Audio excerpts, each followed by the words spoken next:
Ошто дайынсыз жоголгон 4-чү курстагы студент кыздын жансыз денеси табылды. Бул тууралуу Ош шаардык ички иштер башкармалыгынан кабарлашты. Милициянын маалыматына ылайык, ал киши колдуу болуп каза болгон жана кылмышка шектүү адам кармалды. Ош шаарына караштуу Кеңеш айылынын тургуну арыз менен кайрылган. Анда ал 2000-жылы туулган кызы 30-январда саат 9 чамасында окууга кеткен боюнча дайынсыз болуп жаткандыгын билдирген. Бул маалымат Ош шаардык ички иштер башкармалыгы тарабынан 2022-жылдын 31-январында катталган. Окуя боюнча күбө катары дайынсыз жоголгон кыздын жакындары, тааныштары суралган. Кылмышка шектелип, Ноокат районунун 1998-жылы туулган тургуну Ошмонун 4-чү курсунун студенти качып жүргөн жеринен кармалды. Шектүү алгачкы көрсөтмөсүндө 2022-жылы 30-январда саат 14 чамасында тааныш сүйлөшүп жүргөн кызым менен жолугуп, аны менен өзүмдүн жашаган үйүмө келдик. Анан ошол жерде экөөбүз сүйлөшүп отуруп, чырдашып урушуп кеттик. Ошондо менин ачуум келип, аны үйдөгү аш бычак менен сайгылап өлтүрүп салдым. Андан соң анын өлүгөн үйдүн жанына көмүп, кышкы кийимдерин, сумкасын сыртта жайгашкан ажатканага ыргытып жибердим. Ошол күнү окууга бардым. Эртеси 31-январда Өзбекстандын аймагын өтүп, ошол жактан Орусияга учуп кеттим деп билдирген. Кылмышка шектүүнүн көрсөтмөсүнүн негизинде бүгүн 18:00 Кара Суу районундагы Ишкаван айылындагы шектүү короого кароо жүргүзүлүп, үйдүн түндүк тарабындагы дубалы менен короонун дубалынын ортосунан болжол менен 35-40 сантиметр тереңдикте казылган чуңкурда дайынсыз жоголгон 2000-жылы туулган маркумдун жансыз денеси табылган.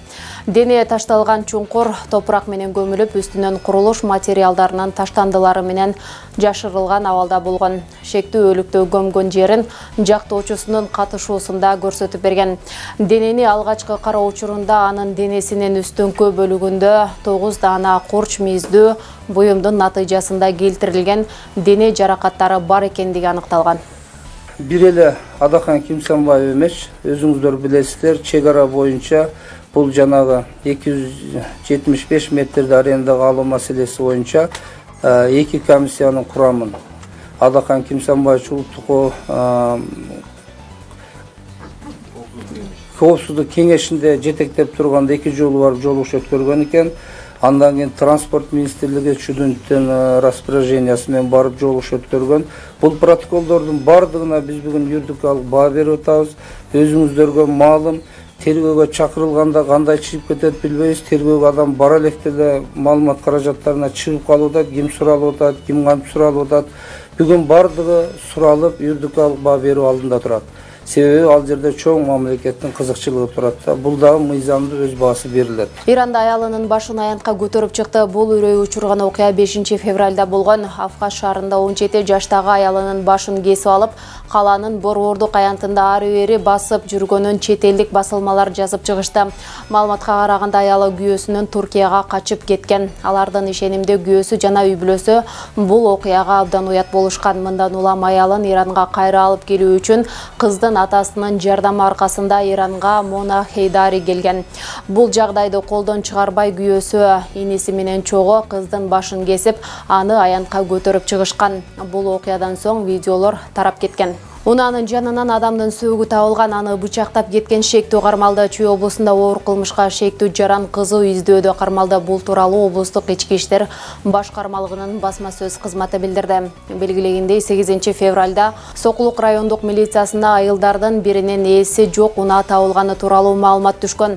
Окуя боюнча жерге барган ыкчам кызматкерлер Toyota Land Cruiser үлгүсүндөгү унаадан 100 метр алыстыкта зордук, зомбулук менен каза болгон адамдын жансыз денесин табышкан. Алдын ала маалыматтар боюнча бычактан көптөгөн жаракаттар бар. Көз жумган адамдын өздүгү аныкталып, ал Бишкек шаарынын тургуну 56 жаштагы жаран болуп чыккан. Ал Борбор калаанын Сверлов районунда 7 февралдан бери дайынсыз жоголгондордун тизмесинде турган. Кылмышка шектелип, Чүй облусунун тургуну 33 жаштагы жаран кармалып, ИВСке жайгаштырылды. Алдын ала маалыматтарга караганда алардын ортосунда чыр чыгып, шектүү бычак таап салган. Кошумчалай кетсек, кылмышка шектүү жабырлануучуну ферма кызматкерине 30 баш бодо малын берүүгө мажбурлаган деген маалыматтар бар. Андан соң өлтүрүлгөн адамдын сарайына келип, 30 буканы жүктөп чыгып кеткен. Учурда тергөө иштери уланууда. Бишкектен Чүй менен Калыга Киев көчөлөрүнүн кесилишинде троллейбус кызды сүзүп кетти. Бул тууралуу милициянын кайгылуу кызматы кабарлады. Маалыматка ылайык, жол кырсыгынан жабыркаган 20-25 жаштагы кыз ооруканага жеткирилген. Троллейбустун айдоочусу тергөө кызматына жеткирилген. Бүгүн 9 февралда эртең менен темир жолдун Асаналиев көчөсү менен кесилишкен жеринде поезд аял кишини сүзүп кетти. Бул тууралуу Кыргыз темир жолу ишканасынын басма сөз кызматы билдирди. Маалыматка ылайык, поездин бир нече эскертүүсүнө карабастан аял темир жолдон качкан эмес, тилекке каршы аял ошол жерде каза болгон. Орусияда 120 миңден ашуун тажик мигранты мунапыска айленди. Бул тууралуу 9 февралда өткөн маалымат жыйынында Тажикстандын эмгек, миграция жана калкты иш менен камсыздоо министри Шерен Амунзо да билдирди. Бул мигранттар кандай мыйзам бузууларга барганын так түшүндүргөн жок. Буга чейин тажик бийлиги 230 миңден ашуун тажикстандыктын Орусияга кирүүсүнө тыюу салынганын кабарлаган. Былтыр октябрь айында Орусиянын Мигранттар Федерациясынын башчысы Вадим Коженов соттук чечими менен өлкөдөн депортацияланган чет өлкөлүктөр үчүн мунапыс мыйзамы иштебей турганын айткан. Тажикстандын эмгек министри былтыр 150 миңден ашуун тажик жаран Орусияда мыйзамдуу түрдө жүрүүгө уруксат алганын, бул депортация тобокелчилигин азайтканын кошумчалады. Расмий маалыматка караганда 2021 жылы Тажикстандан 373 миңден ашуун киши иш издеп чет өлкөгө чыгып кеткен. Бирок бул маалымат орустардыкынан айырмаланып турат. Орусия өлкөдө 1 миллиондон ашуун тажик мигранты бар экенин растоодо. Бүгүн парламенттин кезектеги жыйынында өлкөдөгү ар кандай социалдык экономикалык маселелер көтөрүлдү. Алгач эле эл өкүлдөрү тышкы миграцияда жүргөн жарандарыбыздын чечилбей келе жаткан бир нече көйгөйлөрүнө токтолушту. Мекендештерибиз каза болуп калган учурларда өздөрү акча чогултат экен, ритуалдык агентстволорго кайрылып, өздөрү жөнөтөт экен да. Закон боюнча бул жакта ошондой учурларга каралган акчаларды өз учурунда бербейт экен. Биздин өкмөт кандай чара көрөт, кандай сүйлөшүүлөр жүргүзөт, ушул маселени тез арада чечпесек, өтө кыйынчылыктарды жаратаптыр биздин мекендештерге. Биздин мигранттар Москвадан 100 километр алыстыктагы Сахарова шаарына барып өтүшөт экен медосмотрдан. Ал жерде биздин эле өлкөнүн мигранты эмес, бүт башка өлкөдөн келген да мигранттар очередь аябай көп дейт. Бул бир жолдун алыстыгы, экинчиден бир медосмотр өтүш 5300 сомго түшөт экен. Ар бир 3 айда экен.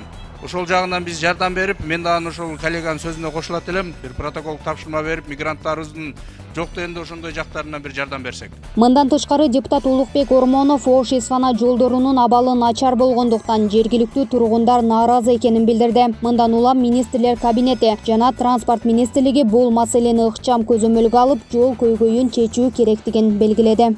Жолдун абалы өтө начар. Бул элдер маселе көтөрүп жүргөн көптөн бери маселе.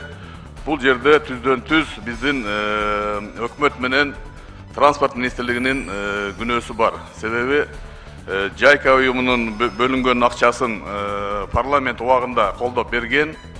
Азыркы күндө ошол Жайка уюму менен биздин министрлер кабинети жана транспорт министрлиги тез иш-чараларды алардын койгон суроолоруна жооп берип, тендерди өткөрүп, жолду быйыл оңдоп бүтүрүш керек.